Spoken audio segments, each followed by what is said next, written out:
Okay, today is August 16th, 2024, and the title of this video is Christian Chronicle Video number 1. Notice I left the construction lines on. These are just pencil lines. I could have erased this off. This just shows how I lay out one of these title pages. Decide the height of the letters, like that. Then make a line with a piece of paper with a spacing on it on either end of the papers, and then take the words and spell them out and find the middle of them like that. So here you have the lines, and then here's the center line right there, and it gives pretty good results. I'm trying to make something very simple that's very easy to do. I'm trying to make these videos so simple, the technique so simple, that anybody who wants to get into video ministry and they haven't got much experience or they haven't got much money to buy fancy equipment, well, if you make, proof of concept videos, and then do it very simply like this.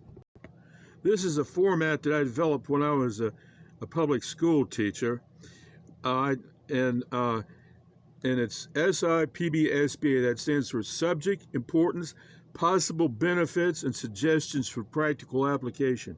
And I honestly wish everybody, like preachers and stuff like that, make it clear what you can do with it, what benefit it is,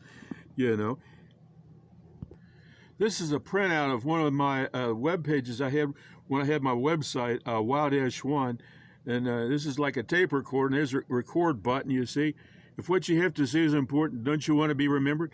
You've got to press the record button. And this is how you do it, by clearly stating the subject, importance, possible benefits, and suggestions for practical application. This is another little illustration I made, about, getting the point across. SIPB-SBA right there. That's how your student's mind is, if they can see how important it is and what you can use it for, instead of just random information broadcasting. Go back here for a moment to the title of the video. This is video in this series number 1. Now, if it runs like about 10 minutes or so, then all I'll do is I can erase this number 1 here, and then it'll be video 2, 3, or 4, whatever.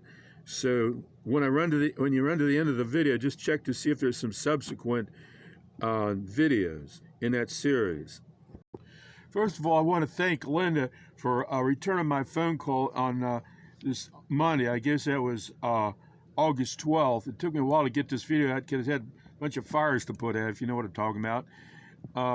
So I want to thank her for returning my phone call. And before we get into the video, as such, I want to direct your attention to this it's a pro bono public service message about, well, you take a look at it and I'll show it to you. Well, as you can see, I'm over on YouTube, and my channel name is Lightning Rod PBN, and the title of this video is Can I Crash at Your Place? This is a thumbnail for it. That's my little feline intern lab assistant, little Smokey Finoki. And there's the actual title of the video right there.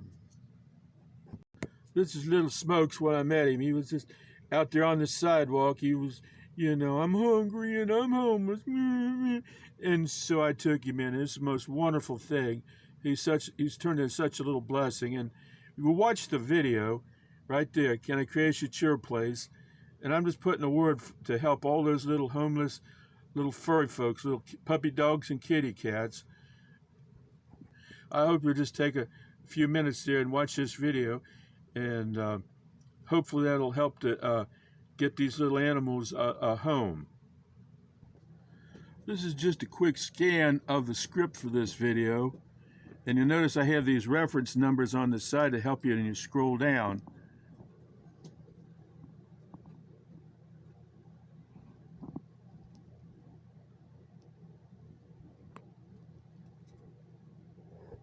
This is one of the pages from my website, Wow-1, when I had it at Yahoo. I don't have it now because I'm strictly on YouTube. But the video is about, it takes time to zero in. See these guys with this gun here.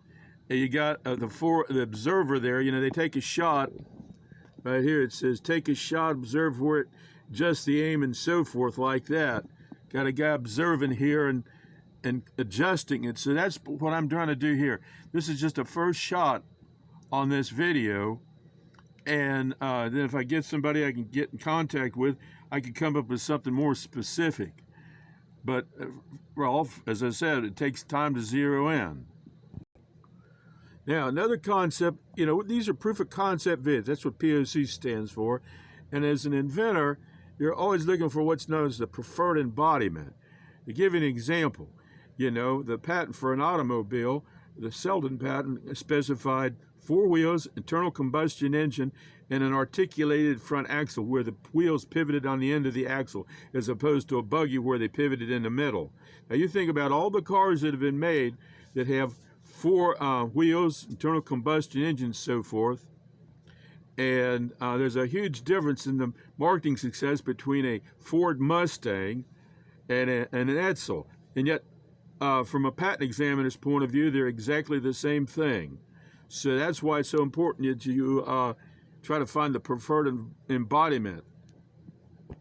Now, according to this script, I got 3 main items I'm going to deal with here. First of all, the Clifton Church of Christ, and then a little word about a national spiritual revival, and then a few little words, about where I'm coming from.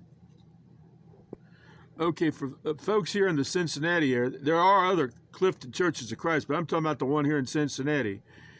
There's been a huge difference between, say, back 40 years ago in the 1980s and 90s, when Clifton had about 250, 300 people. The parking lot was full, and had a campus ministry and just everything.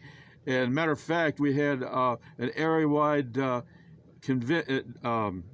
gospel out meeting down at the convention center. The preacher here, Gaston Cogdill, was the speaker at that. He had a debate with Madeline O'Hare, the atheist, down at the convention center. That's the class of people that Gaston Cogdill. And now 2024, the place is just, it's a ghost church. I think I was there the other day, and there was like about a dozen people there, and it's just holding on In a nutshell, here's what the whole thing is all about, and I'll provide the documentation on all this. They rejected the Bible grievance procedure over in the 18th chapter of Matthew, and I was prayer. You'll see my prayer list and everything. I was asking for spiritual revival, so they didn't have any cause for that. And they have a very negative attitude about outreach. It's sad because the congregation is it's just about gone. Okay, also right here, they violated the separation of church and state. You remember in Corinthians 6th chapter, do not get the secular authorities involved in a church issue. And then they went in and I'll show you the whole thing here. They told me they were going to charge me with trespassing and everything. And it's like, whose church is this? If this is the Lord's church, why don't you follow the Lord's, standard for who's welcome here and so forth.